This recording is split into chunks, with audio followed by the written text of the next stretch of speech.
નમસ્કાર મિત્રો, આ વિડીયો બનાવવાનો પ્રમાણિક પ્રયાસ એટલો જ છે કે આપણા પરંપરાગત ધાન્ય બાજરી, જુવાર, ડાંગર, જવ, કોદરી, કાંગ, રાગી વગેરે ધાન્યનો ખોરાક આપણે રોજબરોજના ઉપયોગમાં કરી અને એક તંદુરસ્ત સમાજનું નિર્માણ કરીએ. માનવ શરીરને જરૂરી તમામ પ્રકારના પોષક તત્વો આ 7 ધાન્ય એટલે કે મિલેટ્સમાંથી મળે છે, જેવા કે પ્રોટીન, વિટામિન, મિનરલ્સ વગેરે. આપણી સરકાર પણ મિલેટ્સને ખૂબ પ્રોત્સાહન આપી રહી છે, જેનાથી માણસ ઉત્સાહી, તંદુરસ્ત અને લાંબુ આયુષ્ય માણી શકે છે. તો મિત્રો, આવો આપણે ઓર્ગેનિક ઢબે દરેક ધાન્યનું ઉત્પાદન કરતા પ્રગતિશીલ ખેડૂત રમેશભાઈ પાસેથી ધાન્ય અને એનો પરિચયની સાથે સાથે એની વિશેષતા અને ઉપયોગિતા વિશે માહિતી મેળવીએ.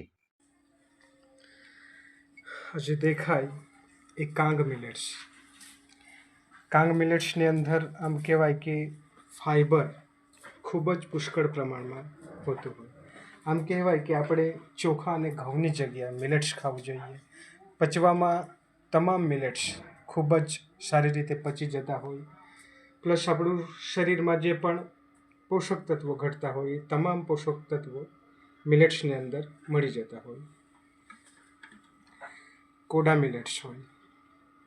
કોડા મિલેટ્સના પણ સેમ જ ગુણધર્મ હોય છે.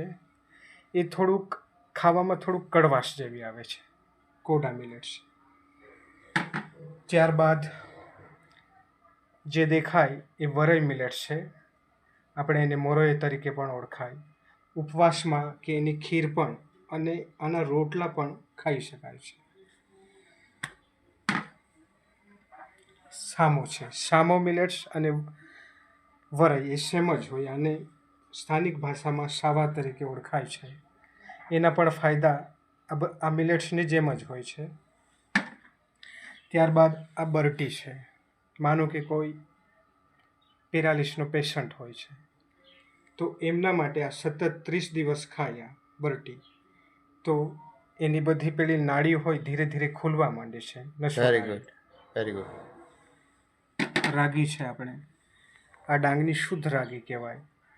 કેમિકલ ફ્રી ફાર્મિંગથી બનેલી આ રાગી છે. અને રાગીના ખાવાના ફાયદા કે કેલ્શિયમ ભરપૂર માત્રામાં હોય. હાઈ બીપી, લો બીપીની દવા કહેવાય છે અને હાડકાં મજબૂત બને છે આનાથી. રાગીના ફાયદા. અને રમેશભાઈ, પાછું રાગીમાં તો તેઓ વિવિધ પ્રકારની વાનગીઓ પણ બને છે. 133 પ્રકારની વાનગીઓ બને છે આમાંથી. એક નહીં, બે નહીં, પણ 133 પ્રકારની જુદી જુદી વાનગીઓ બને છે. વાહ! આ છે ડાંગી પ્રજાની એક અનોખી ઓળખ એટલે રાગી. આપણે સરસ મજાનું સમજાવ્યું મિલેટ્સ વિશે. આવો મિત્રો, આપણે રમેશભાઈનો પણ ખૂબ ખૂબ આભાર માનીએ.